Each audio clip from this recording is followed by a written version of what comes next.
Boa noite a todos. Boa noite. Boa noite ao pessoal de casa.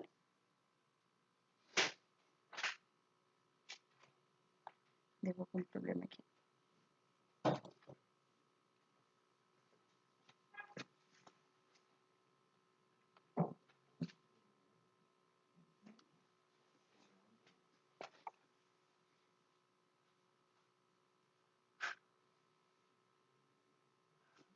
Tá rodando, tá bom.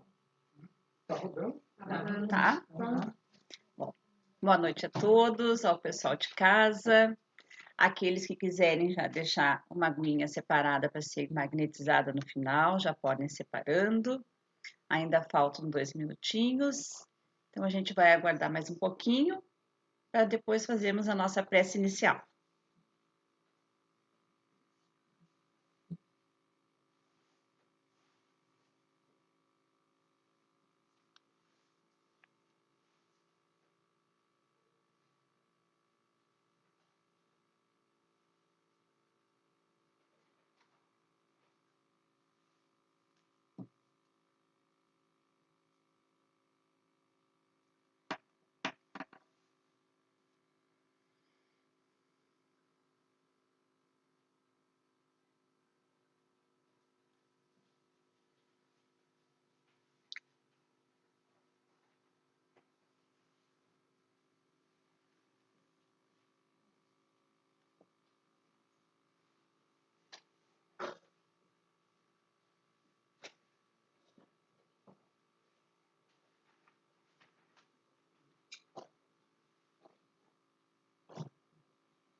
Bom, então nós chegamos ao nosso horário, das 8 horas. Vamos nos colocar então na melhor posição, mais confortáveis, elevando o nosso pensamento ao nosso Mestre Jesus, ao Pai Maior, à espiritualidade aqui presente, que nos assiste e nos ampara, agradecendo por mais um dia, pela oportunidade de estarmos reunidos mais uma vez, por podermos estarmos aqui para alimentarmos o nosso espírito, melhorarmos os nossos conhecimentos, para que possamos superar as adversidades, as dificuldades, mas sempre com a certeza de que não estamos sozinhos, que estamos sempre sendo amparados, pedindo muita paz, muito amor e muita luz, abrindo nosso coração e a nossa mente para as energias benfazejas que aqui viemos receber e que serão depositadas naqueles que estiverem nos seus lares também, assistindo pelo Facebook. Sendo assim, iniciamos o nosso trabalho desta noite. Hoje, a palestra será feita pelo nosso amigo Luiz Carlos, será do Evangelho segundo o Espiritismo, capítulo 3, o mundo de expiações, de provas e expiações. Então tá, boa palestra, Luiz.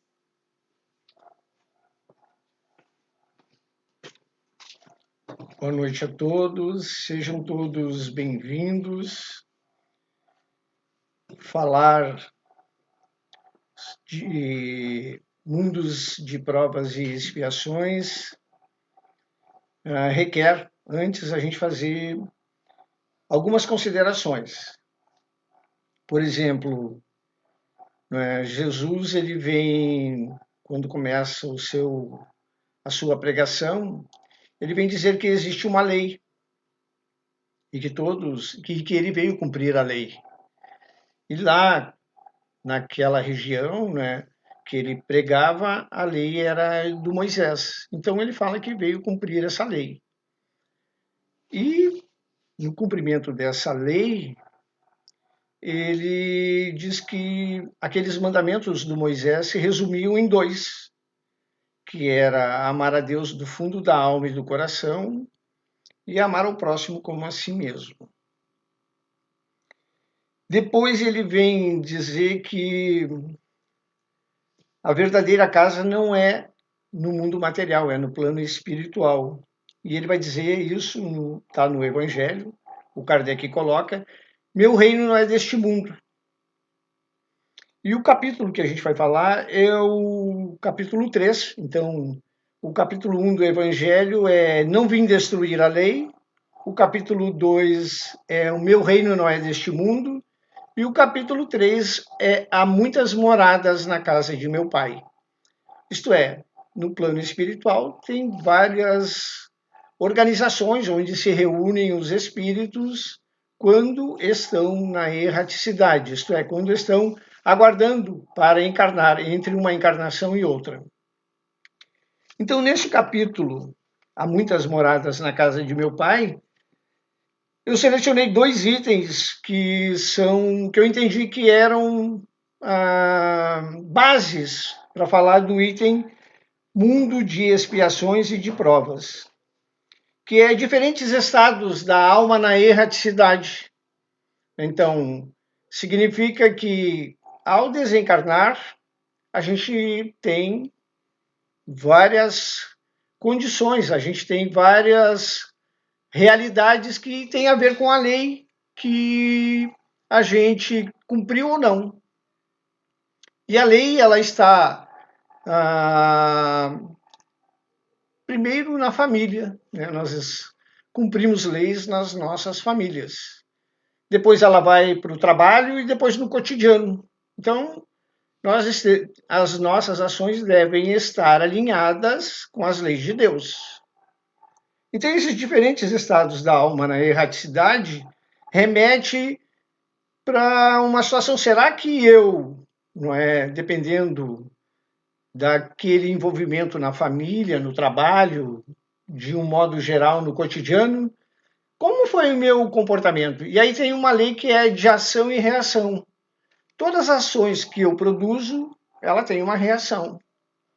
E essas ações e reações têm que estarem alinhadas com a lei de Deus.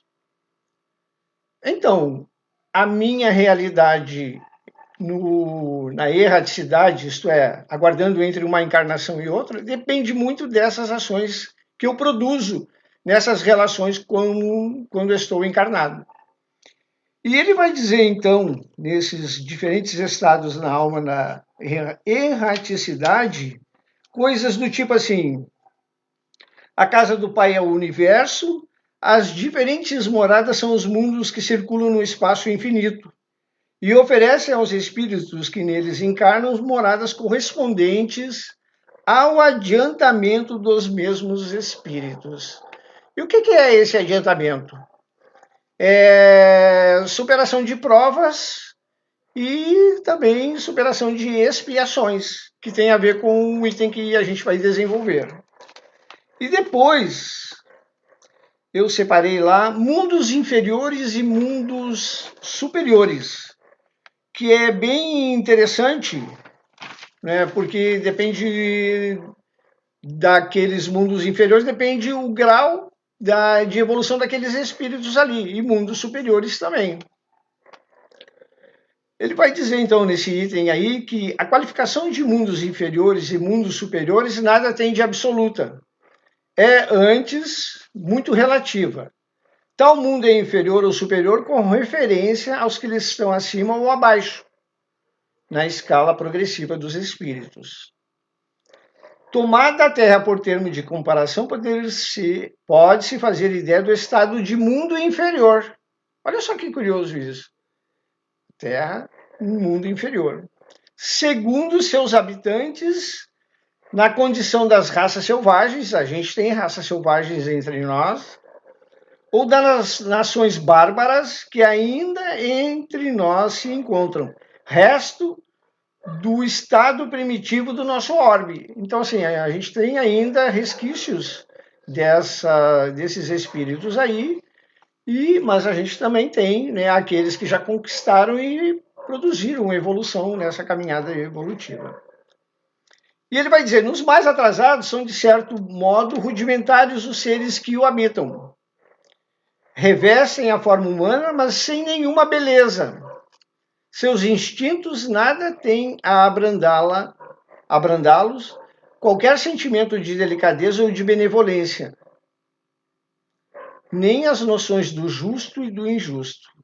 A força bruta é entre eles a única lei. Carentes de indústrias e invenções, passam a vida na conquista de alimentos. Então, esses são esses primitivos aí, não é?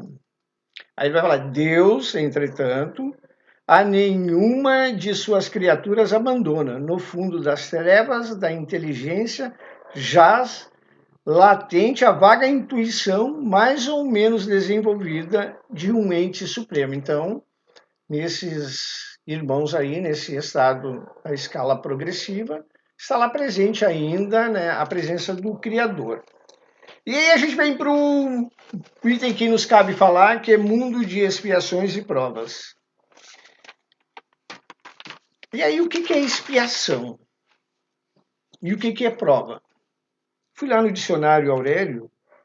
Expiação é o ato ou efeito de expiar, que significa remir a culpa, cumprindo pena, pagar ou purificar-se de crimes e pecados.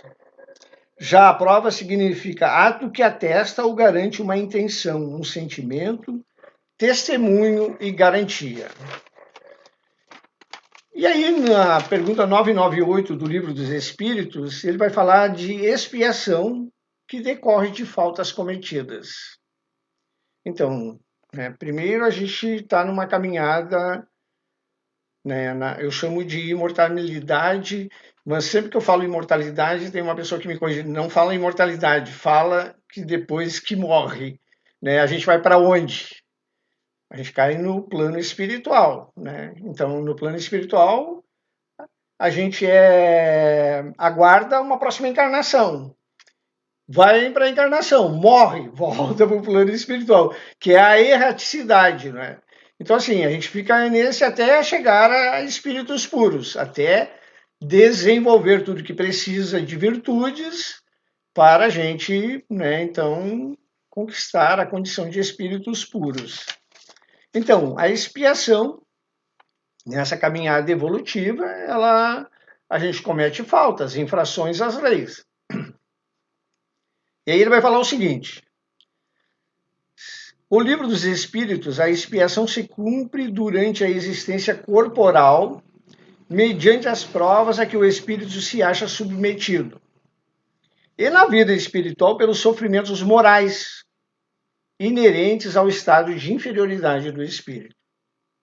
Aí ele vai dar um exemplo. Assim é que o mal rico, por expiação, poderá vir a ter de pedir esmola e se verá a braços com todas as privações oriundas da miséria. O orgulhoso, com todas as humilhações. O que abusa de sua autoridade e trata com desprezo e dureza seus subordinados se verá forçado a obedecer a um superior mais ríspido do que ele foi. Então, a gente se faz mau uso daquelas condições e das propostas reencarnacionistas. A gente, então, se comete essas infrações à lei, fica lá arquivado aonde? Na consciência do espírito, porque é lá que está presente as leis de Deus. Fica todo o registro que todas as ações que são desvios da lei, fica registrado na consciência do espírito. Quando desencarna, isso fica muito forte, porque a gente tem o corpo aqui para, como um para-raio, de coisas. Quando a gente desencarna, perde o corpo, a dor é maior, porque a dor é genérica, é um corpo fluídico. E aí ele vai falar da prova. A vida material é uma prova que lhes cumpre sofrer repetidamente até que hajam atingido a absoluta perfeição moral. Está na introdução do Livro dos Espíritos, no item 6. Provas são assim: testes, oportunidades de aquisição de experiência, dificuldades que nada têm a ver com equívocos ou erros cometidos no passado. Riqueza, beleza, vida fácil, tanto quanto a pobreza, feiura, Vida difícil são provas. Então, a gente tem quando, nesse item que ele está fazendo referência aqui, na Muitas Moradas na Casa de Meu Pai, esse capítulo, às vezes a gente tem que expiar e ainda provar. E a gente tem que viver ainda, né, que é uma característica desse plano de provas e expiações, a inclemência da natureza e a perversidade dos homens. Olha só que dificuldades, né? É como se, né, eu tivesse num curso, né, numa sequência, uma graduação, né, não conseguisse atingir a aprovação daquela série ali, e aí recebesse a oportunidade de passar para o ano seguinte, e nesse ano seguinte, né, refazer coisas daquele ano anterior, daquela série anterior. Então não fica muito mais difícil, né? Duas coisas ao mesmo tempo, espiar e ainda provar. Isso a gente faz. E como é que isso aparece nos nossos cotidianos? Né? Espiar e provar. Como é que aparece? Nós sempre comentamos que eu não sei o que acontece na minha vida, mas eu atraio sempre esse tipo de pessoas. Né? Tem sempre aquelas pessoas que são brutas, né? Tem sempre aquelas pessoas que, né, não entendem como é a vida. E a gente não vive isso no cotidiano. Né? Aí eu atraio só esse tipo de pessoa aqui. Na família tem esse tipo de pessoa que me faz um mal. Né? Eu não consigo viver com essas pessoas, que são as expiações pelas quais a gente tem que passar. Não é assim? E ainda tem provas para construir. Né? Então, vamos falar um pouquinho de virtudes. Né? Se a gente tem que chegar a espíritos puros, e para chegar a espíritos puros, a gente tem que construir uma quantidade enorme de virtudes. Não é assim que está lá no capítulo 17, Sede Perfeitos? Os caracteres da perfeição, que é fazer o bem ao próximo de forma plena, não aguardar nenhum momento. Né? O homem de bem é aquele que respeita a lei de justiça, amor e caridade na sua maior pureza. E ele interroga a sua consciência se não cometeu nenhuma falta ao final do dia, né? E se não perdeu nenhuma oportunidade de fazer o bem. E essa construção de virtudes é o que aparece nas nossas relações, principalmente na família. A família é uma coisa das melhores, não é? Porque ali tem o perfil de tudo que a gente precisa para produzir progresso, para exercitar essas virtudes. Aparece lá o perdão, né? Aparece lá a paciência, a tolerância, a compreensão para serem desenvolvidas, e a gente não deve perder nenhum tipo de oportunidade para fazer esses exercícios aí. Então, vou pegar um item aqui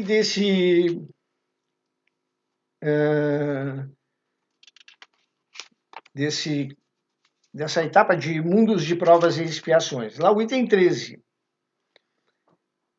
Ele vai falar o seguinte, a verdade, esse capítulo aqui tem a assinatura do João Evangelista e do Santo Agostinho. Né? Ele vai dizer o seguinte aqui, o Santo Agostinho.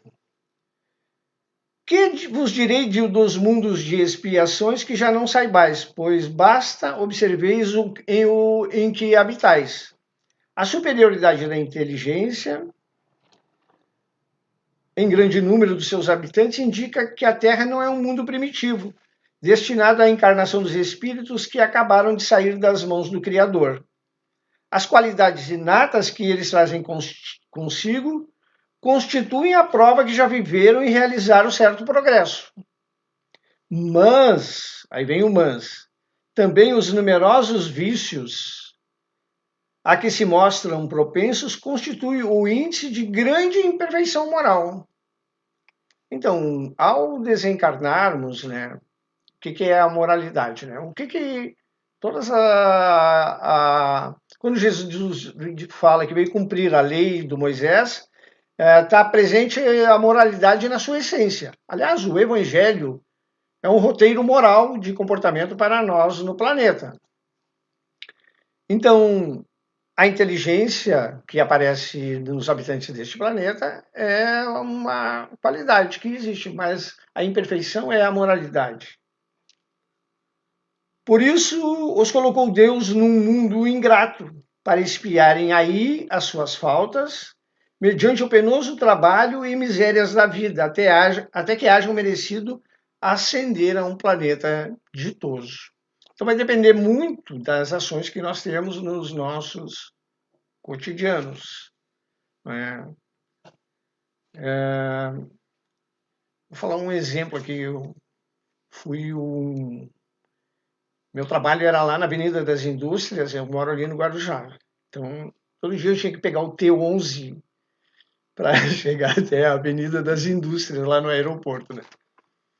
Cara, aquilo era assim, eu já tinha que entrar fazendo prece no ônibus, porque era uma das situações assim muito curiosas e porque tinha as pessoas ocupando, o ônibus lotava duas vezes, lotava aqui na saída e ali na Igreja São Jorge ele parava, ficava uns 5 minutos ali parado, descendo e subindo pessoas. Depois lá no aeroporto novamente desembarcava.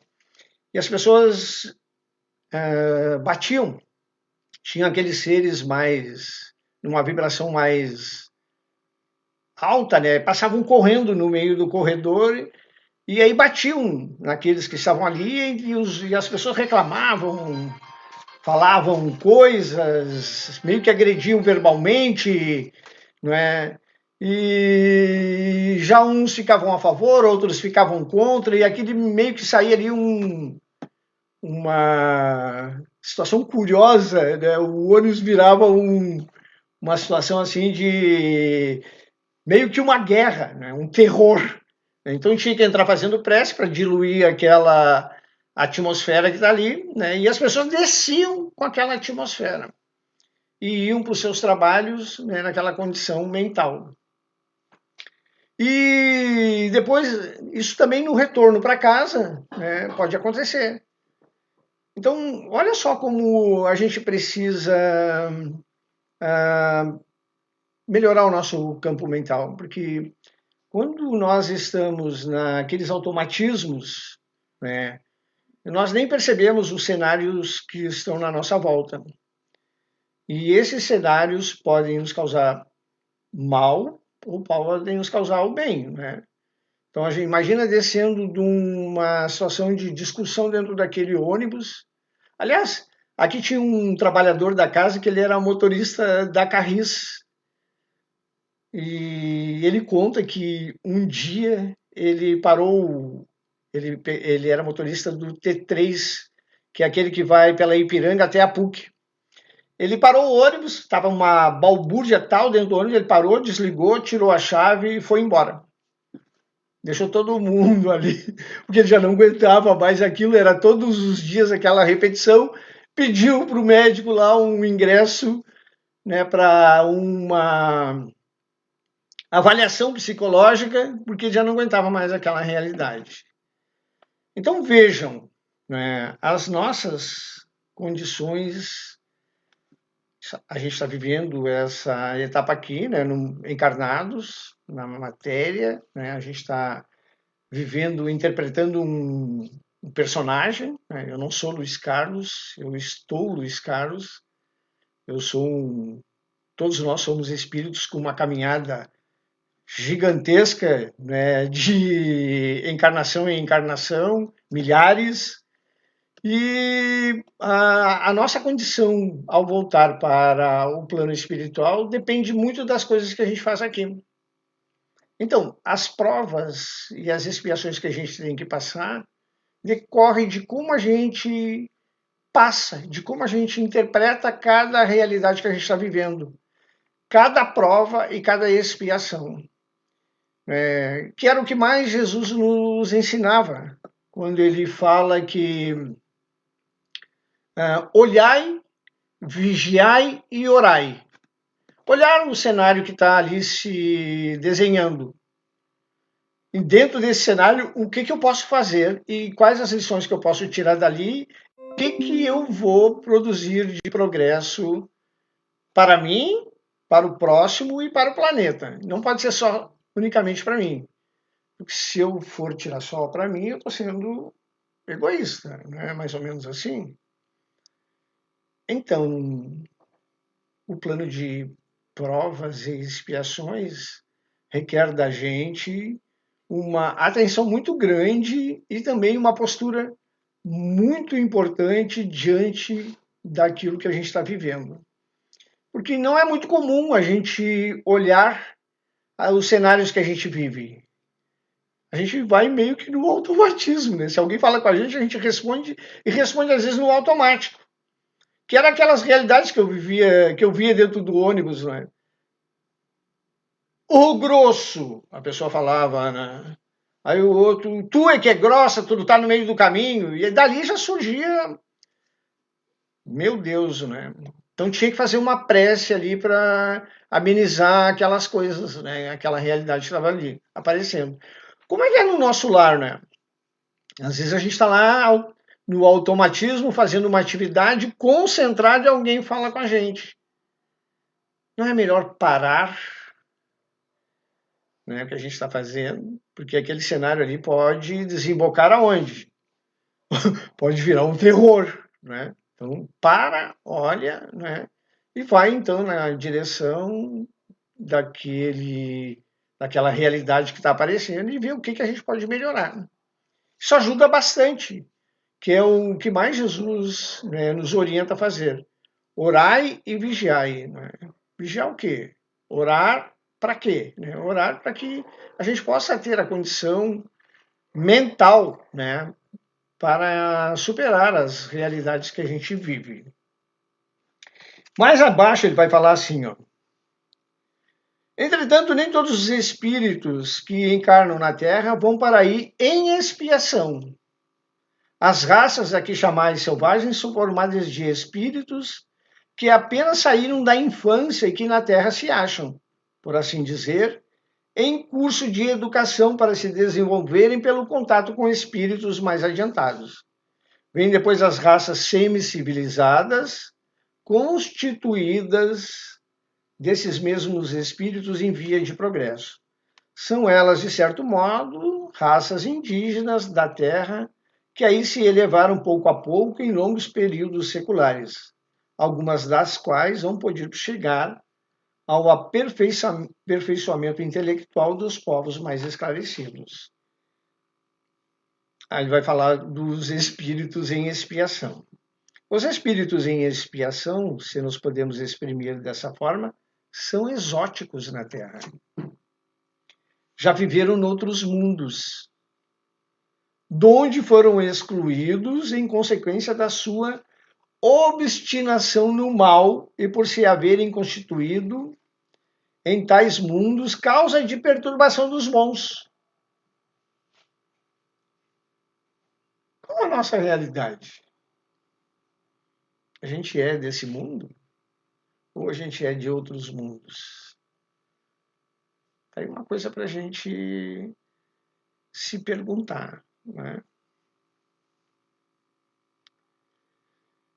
Tiveram de ser degradados por algum tempo para o meio dos espíritos mais atrasados, com a missão de fazer que estes últimos avançassem, pois que levam consigo inteligências desenvolvidas e o germe dos conhecimentos que adquiriram. Daí vem que os espíritos em punição se encontram no seio das raças mais inteligentes.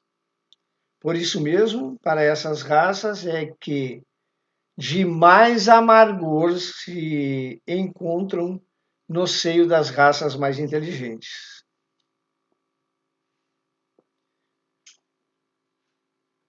é que há nelas mais sensibilidade, sendo, portanto, mais provadas pelas contrariedades e desgostos do que as raças primitivas. Então, né, como fazer, né, essa construção de virtudes, como produzir tudo que é preciso para que a gente possa subir na escala espírita, né? O entendimento de que não estamos aqui por acaso e que temos uma missão, e a principal missão é nos melhorarmos. Quando nos melhoramos, tudo que está na volta se melhora. Era essa a nossa mensagem de hoje.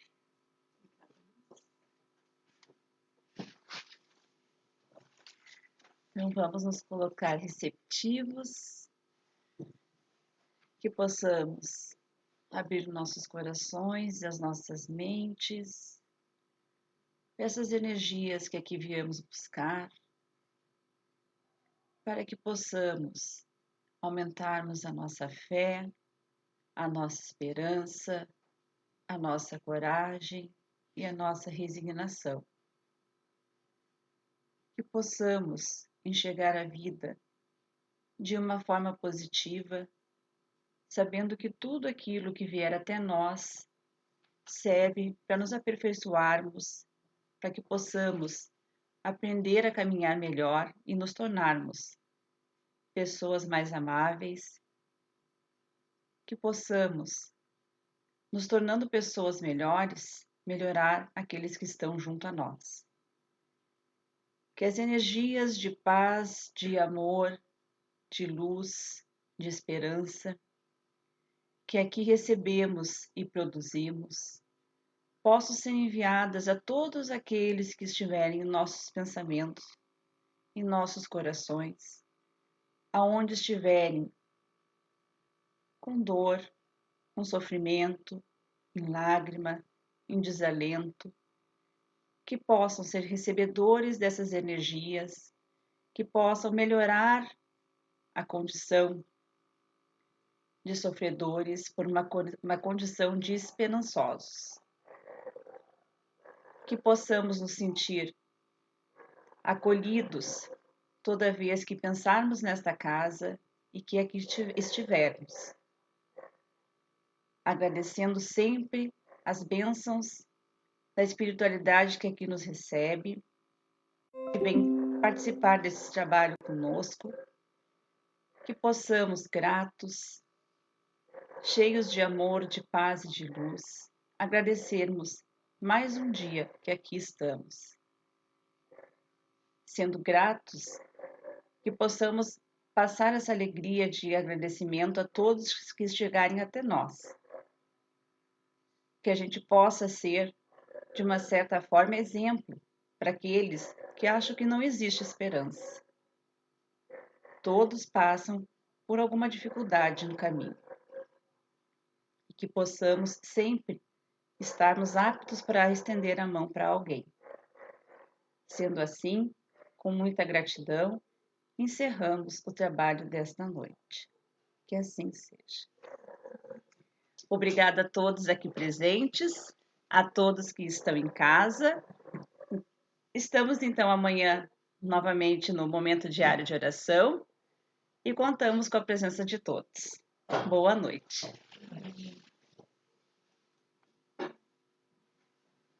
Agora eu já não sei como é que é o tempo aqui.